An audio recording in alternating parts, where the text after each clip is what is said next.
इस कार्यक्रम के पुण्यार्चक हैं भगवान नेमिनाथ दिगंबर जैन मंदिर, सुस दिगंबर जैन मंदिर समिति, अंतर्गत जैन संघ पुणे JSP, ज्ञानोदय जैन सोसाइटी के सामने भगवान नेमिनाथ चौक, सुसगांव, पुणे।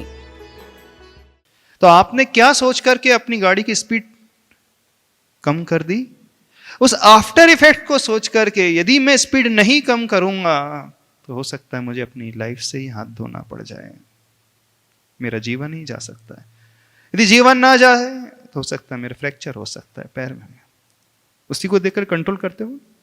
बस ठीक ऐसे ही जब रिलेशनशिप की बात हो, संबंधों की बात हो, व्यवहार की बात हो, जिनके साथ आप रह रहे हो, कोई भी क्यों ना हो, फैमिली मेंबर, यदि जो व्यक्ति उस आफ्टर इफेक्ट को पहले ही विजुलाइज करना सीख लेगा, ठीक है अभी मैं रिएक्ट कर दूंगा, उसके व्यवहार को देख करके अच्छा रिएक्ट नहीं होगा, मेरा रिएक्शन गलत होगा। और रिएक्शन तो होता है चंद पलों का, कुछ मिनटों का, लेकिन उसके आफ्टर इफेक्ट्स लाइफ टाइम तक बियर करने पड़ता है, सहन करना पड़ता है। तो क्या होना चाहिए? हम क्या सालों साल तक उस परेशानी को झेले कि तात्कालिक थोड़ा सा अपनी स्पीड कम कर ले? क्या सॉल्यूशन होना चाहिए?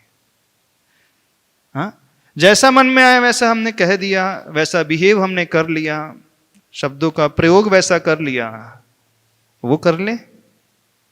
और उसको प्रयोग करने 5 मिनट लगते, 10 मिनट लगते, ज्यादा टाइम नहीं लगेगा। जो आया था मन में हमने निकाल करके रख दिया सामने, ठीक है। उस समय हमें बहुत अच्छा लगता है, हमें लगता है हम जीत गए, हाँ? हमें लगता है हमने उसे दबा दिया, हमें लगता है हम बड़े हो गए। हम अपने अभिमान को और पुष्ट कर लेते, अपने ईगो को और सेटिस्फाई कर लेते, क्योंकि हम तो झुके नहीं ना। जो चाहा था हमने कह दिया, जैसा चाहा था हमने वैसा डिलीवर कर दिया। उस समय तो अच्छा लगता है, लेकिन उसका आफ्टर इफेक्ट कितने सालों तक झेलना पड़ता है। क्या होना चाहिए? 10 मिनट का वो 10 मिनट की वो खुशियों की घड़ी अच्छी, कि उसके बाद सालों की खुशियों का जीवन ज्यादा अच्छा? जो समझदार बिजनेसमैन होता है, लॉन्ग टर्म प्रॉफिट को पाने के लिए शॉर्ट टर्म लॉस को बियर करना, उसे कोई प्रॉब्लम नहीं होती है। पेनी वाइज पाउंड फुल इसे कहावत आती है। कुछ लोग होते हैं छोटे छोटे पैसे बचाने के लिए बड़े बड़े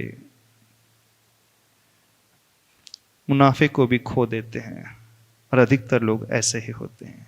तात्कालिक चंद पलों की खुशियों को पाने के लिए अपने जीवन के वर्षों के दुखों को भी दांव पर, दुखों की घड़ियों को भी नहीं सोचते, विचार नहीं करते। तो पहला सॉल्यूशन, पहला समाधान यह होना चाहिए, आफ्टर इफेक्ट्स के बारे में हम सोचें। कुछ घटनाएं, कुछ सिचुएशन ऐसी होती हैं जो ऑल ऑफ सडन घट जाती हैं। अब अनिष्ट का संयोग हो गया है, तो क्या करें? कोई मिल ही गया ऐसा, तो क्या करें? उसके कारण हमारे इमोशंस खराब हो रहे हैं बहुत ज्यादा। एक समाधान आता है बड़ा अच्छा। यदि मेरी भावना आपने पढ़ी हो तो उसकी अंतिम पंक्ति लाइन, वस्तु स्वरूप विचार खुशी से सब दुख संकट सहा करे। बड़ा अच्छा सोल्यूशन दिया उसने। वस्तु के स्वरूप का विचार करना सीखे। वस्तु के स्वरूप का विचार का अर्थ क्या हुआ? जो व्यक्ति जैसा है उसके नेचर को समझने की कोशिश करे। उसका स्वभाव कैसा है उसको समझने की कोशिश करें। यदि वह समझ में हमें आने लगे, पत्थर से सिर फोड़ोगे तो पत्थर से सिर से पहाड़ तोड़ोगे, पहाड़ को कुछ नहीं होने वाला। होगा? सिर हमारा ही फूटने वाला है। तो यदि हमें दिख रहा है पहाड़ है, हमें दिख रहा है ऐसे नेचर वाला व्यक्ति है, कीप सेफ डिस्टेंस, लेकिन साथ साथ ही रहना है। तो कहां तक सेफ डिस्टेंस रखे? हाँ, मन से तो रख सकते हैं। मन से वैसा तो अपने आप को बना ही सकते हैं। क्यों हम बारिश के मौसम में ये अपेक्षा करते हैं अभी धूप निकल जाना चाहिए? क्यों जब ठंडी आ जाती है ये अपेक्षा करते हैं बार बार, है ठंडी कब चले जाए, कब चले जाए, बहुत ज्यादा कोल्डनेस लग रहा है। क्यों जब टेम्परेचर 48 हो जाता है तब ये हम अपेक्षा करने लगते हैं जल्दी से बारिश आ जाए। सबके साथ यही होता है ना, जब टेम्परेचर एकदम पीक पे पहुंच जाता है, कब गर्मी जाएगी, कब गर्मी जाएगी। क्यों नहीं मान लेते हो कि भाई गर्मी का सीजन है, समर सीजन है, तो समर सीजन में गर्मी नहीं पड़ेगी तो कब पड़ेगी? विंटर सीजन में ठंड नहीं पड़ेगी तो कब पड़ेगी? जो सीजन है उसी के अनुसार क्लाइमेट रहने वाला है। हम क्यों दूसरा एक्सपेक्ट करने लगते हैं कि ऐसा क्लाइमेट हो जाए? जिस व्यक्ति के साथ रहते हो उसका नेचर समझो, उसका स्वभाव समझो। क्यों आप गधे के सामने जाकर के एक्सपेक्ट करते हो कि वो घोड़े की तरह दौड़े? इसमें किसका दोष है? किसका दोष है बताओ? अब आपको मिला ही गधा है अथवा मिला ही खच्चर है और हम एक्सपेक्ट कर रहे हो कि वो घोड़े की भांति दौड़े। अब आप अपेक्षा कर रहे हो कब ये बदल जाए, कब बदल जाए, कब खच्चर घोड़ा बन जाए। क्योंकि दिखता तो वैसे ही है वो ना, खच्चर और घोड़े में ज्यादा डिफरेंस नहीं था नजर, बनावट लगभग एक जैसी होती है। लेकिन आपको तो पता है वो खच्चर है अथवा वो गधा है। क्यों उसके साथ आप वैसा सोचने की कोशिश करने लगते हो? वस्तु स्वरूप को पहचानो ना, उस व्यक्ति को पहचानो ना। क्यों नहीं पहचानते? जो व्यक्ति 20 साल से एज इट इज चला आ रहा है, आपने 20 साल मेहनत करके देख ली, वो अपने आप को नहीं बदल पा रहा है, फिर भी आप दिन रात एक किए जा रहे हो, नहीं मैं बदलूंगा, मैं बदल दूंगा, मैं बदल दूंगा। अब क्या होगा? बेवकूफ कौन है? वो खच्चर? बेवकूफ कौन है? खच्चर है ना, नहीं दौड़ रहा, तेज नहीं दौड़ रहा, वो बेवकूफ है? नहीं। हम क्यों नहीं खच्चर के स्वभाव को समझने की कोशिश करते हैं? क्यों नहीं गधे के स्वभाव को समझने की कोशिश करते हैं? ठीक है, 4 पैर घोड़े के भी हैं, 4 पैर गधे खच्चर के भी होते हैं, मानते हैं। सिमिलरिटी उनके भोजन में भी रहती है, मानते हैं। कुछ कुछ समान दिखते हैं, मानते हैं। लेकिन नेचर गधे का, खच्चर का और घोड़े का अलग ही रहेगा। सबके साथ प्रॉब्लम क्या हो रही है? सबने खच्चर को घोड़े में देखने की कल्पना कर ली है। सब खच्चर को घोड़ा बनाने में तुले हुए हैं, नहीं बनाने तुले हुए। अब आपको जो मिला है उसको उस रूप में देखने की कोशिश। यदि घोड़ा मिला है तो घोड़े को घोड़े के रूप में देखने की कोशिश करो। वस्तु स्वरूप विचार खुशी से। अब मिल ही गया है, अब वो नहीं बदल सकता, तो क्या करें? जीवन भर शिकायत करते रहे? तीसरा सॉल्यूशन, एक्सेप्टेंस। एक्सेप्ट करना सीखो। जैन शास्त्रों में उसके लिए कहा गया है विपाक विचय धर्म ध्यान। ये जो आर्त ध्यान है, इन इमोशन के जो सॉल्यूशन भी आचार्य भगवान ने दिए हैं धर्म ध्यान के रूप में। विपाक विचय धर्म ध्यान मतलब कर्म का उदय है। क्या कर सकता हूं? मैं नहीं बदल सकता हूं, परिस्थिति को मैं नहीं बदल सकता हूं, समर को मैं विंटर में कन्वर्ट नहीं कर सकता हूं, अथवा मैं रेनी सीजन को समर में कन्वर्ट नहीं कर पाऊंगा। अब रेनी सीजन है तो बारिश आएगी, कीचड़ होगी ही होगी। हम क्यों एक्सपेक्ट करते हैं कि रेनी सीजन में रोड एकदम अच्छी रहे?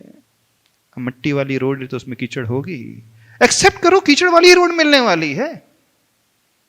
एक्सेप्टेंस लेकर के आना सीखो अपने भीतर, स्वीकार का भाव लाना सीखो।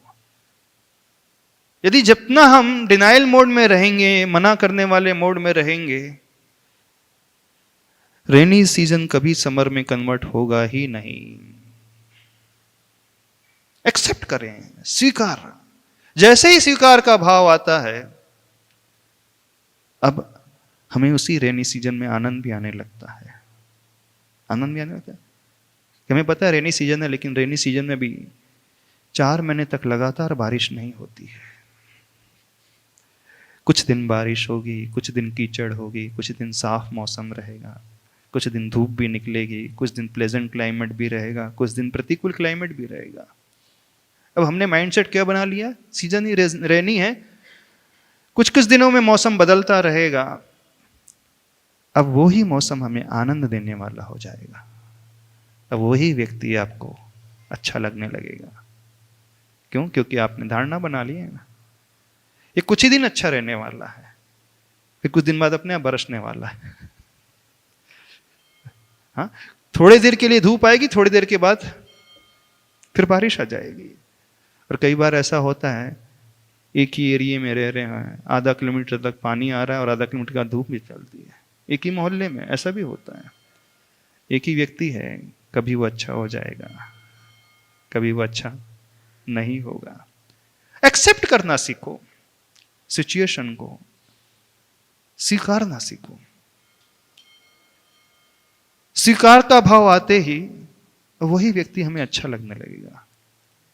क्योंकि हम ये सोचेंगे, कुछ कुछ तो पल आते हैं जब धूप निकलती है, हमेशा नहीं बरसात होती है। हमेशा यदि बरसात भी होती तो गरज के साथ बरसात नहीं होती है। बरसता भी है वो तो एकदम गरज के साथ नहीं बरसता है, रिमझिम बारिश होती है। हाँ, गरज के साथ कभी कभी बारिश होती है, बाकी तो सब बढ़िया ही है। अब क्या हुआ, परिस्थिति नहीं बदली, हमने स्वीकारने का भाव अपने भीतर ला लिया, एक्सेप्टेंस का भाव। एक समस्या आती है, इष्ट का वियोग वाला प्रॉब्लम जो आता है। मन पसंद था, अच्छा था, चला गया। फिर उसका समाधान यही है, क्यों हम अनित्य में नित्य की कल्पना करते हैं। अनित्य को अनित्य की भांति देखना सीखें। कुछ भी संसार में ऐसा नहीं है जो नित्य है। आज मिला है, कल चला जाएगा।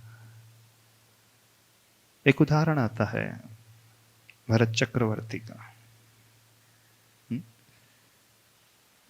वो चक्रवर्ती जो 96,000 रानियों का स्वामी था, 6 खंड का अधिपति राजा था।